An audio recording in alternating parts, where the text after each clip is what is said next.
অন্তর্বর্তী সরকারের ১৩ মাসের শাসন আমলে সবচেয়ে বেশি আলোচনা সমালোচনা হয়েছে যেসব বিষয় নিয়ে তার মধ্যে অন্যতম ছিল মব সন্ত্রাসের ইস্যু। ২০২৪-এর অগাস্টে অন্তর্বর্তী সরকার ক্ষমতা নেওয়ার পর থেকে দেশের বিভিন্ন এলাকায় মাজারে হামলা, পালিয়ে যাওয়া রাজনৈতিক নেতাদের বাড়ি ভাঙচুর, ধর্ম অবমাননার অভিযোগে গ্রামে হামলা থেকে শুরু করে বিশ্ববিদ্যালয় শিক্ষার্থীদের সাথে গ্রামবাসীর সংঘর্ষ বা দুই রাজনৈতিক দলের মধ্যে সহিংসতার একাধিক ঘটনা ঘটেছে মব তৈরি করার মাধ্যমে। বেসরকারি মানবাধিকার সংস্থা মানবাধিকার সংস্কৃতি ফাউন্ডেশনের হিসেব অনুযায়ী ২০২৪ সালের সেপ্টেম্বর থেকে এ বছরের মে মাস পর্যন্ত ৯ মাসে শুধু গণপিটুনি ও মাজারে হামলার ঘটনা ঘটেছে অন্তত ২৩৮টি, যেসব ঘটনায় এই সময়ের মধ্যে অন্তত ১০৬ জন মারা গেছে বলে বলছে সংস্থাটি। অন্তর্বর্তী সরকারের উপদেষ্টারাও বিভিন্ন সময়ে এই মব সন্ত্রাসের ইস্যুতে নানা মন্তব্য করে এসেছেন। এখন যে আপনি যেটাকে মব বলছেন, আমি ওইটাকে মব বলছি না, বলছি এটাকে প্রেসার গ্রুপ। মব জাস্টিস এইটা হলো কোনো অবস্থায় গ্রহণযোগ্য না। মব জাস্টিস সরকার কোনোভাবেই বরদাস্ত করে না।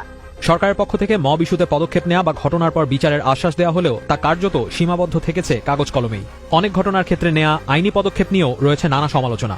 যেমন গত শুক্রবার রাজবাড়ীর গোয়ালন্দে নুরাল পাগলা হিসেবে পরিচিত এক ব্যক্তির মাজারে হামলার ঘটনায় ভুক্তভোগীর পরিবারের পক্ষ থেকে কোনো মামলা করা হয়নি। পুলিশও মাজারে হামলার ঘটনায় কোনো মামলা করেনি। ওই ঘটনায় পুলিশ বাদী হয়ে একটি মামলা করেছে, যেটি করা হয়েছে ওই ঘটনাকে কেন্দ্র করে পুলিশের ওপর হওয়া হামলার অভিযোগে। মানবাধিকার কর্মীদের কেউ কেউ অভিযোগ তুলছেন, অনেক ক্ষেত্রে মবের ঘটনায় সরকারের প্রচ্ছন্ন প্রশ্রয়ের কারণেই মব সন্ত্রাসের ঘটনা নিয়ন্ত্রণ করা সম্ভব হচ্ছে না, যেরকম বলছিলেন মানবাধিকার সংস্কৃতি ফাউন্ডেশনের নির্বাহী পরিচালক সাইদুর রহমান। সরকারের মধ্যে তো একটা ডিলেমা আছে, মবটা তাদের জন্য ভালো, এটা কি তাদের জন্য সাহায্য করতেছে রাষ্ট্র পরিচালনায়, না এটা একটা অন্যায়। আইন হাতে তুলে নেওয়া কে সরকারি লোকরা অনেক সময় সমর্থন করে, এটা কি কোনো একটা রাষ্ট্র হইতে পারে? গত এক বছরে মব সন্ত্রাসের অনেক ঘটনায় আইন শৃঙ্খলা রক্ষাকারী বাহিনীর ভূমিকা নিয়েও ব্যাপক সমালোচনা হয়েছে। অনেক ঘটনার ছবি বা ভিডিওতে দেখা গেছে মবের হামলার সময় পুলিশ বা সেনাবাহিনী সদস্যদের ঘটনাস্থলের কাছে অনেকটা নিষ্ক্রিয়ভাবে অবস্থান নিয়ে থাকতে। আইন শৃঙ্খলা রক্ষার ক্ষেত্রে পুলিশের এমন নিষ্ক্রিয় ভূমিকার কারণও সরকারের শীর্ষ পর্যায়ের সদিচ্ছার অভাব বলে মনে করেন সাবেক পুলিশ প্রধান নুরুল হুদা। তিনি বলছিলেন, প্রশাসনের শীর্ষ পর্যায়ে রাজনৈতিক নেতৃত্বের অভাবই এমন পরিস্থিতি তৈরি করছে।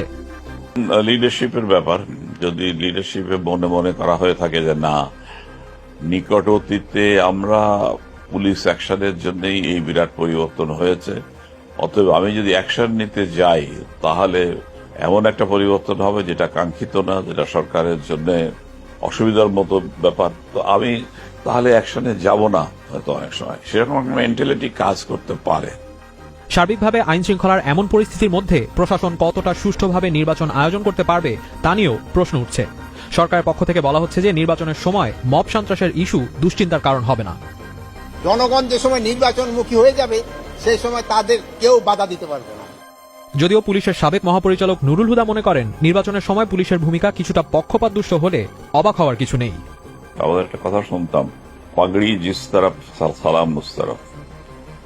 তো তখন সবাই যদি বুঝে ফেলে যে এই পাগড়িটা, ক্ষমতার পাগড়িটা ওরা পড়তে যাচ্ছে, সবাই তো যেদিকে সূর্য সেদিকেই যাবে আর কি।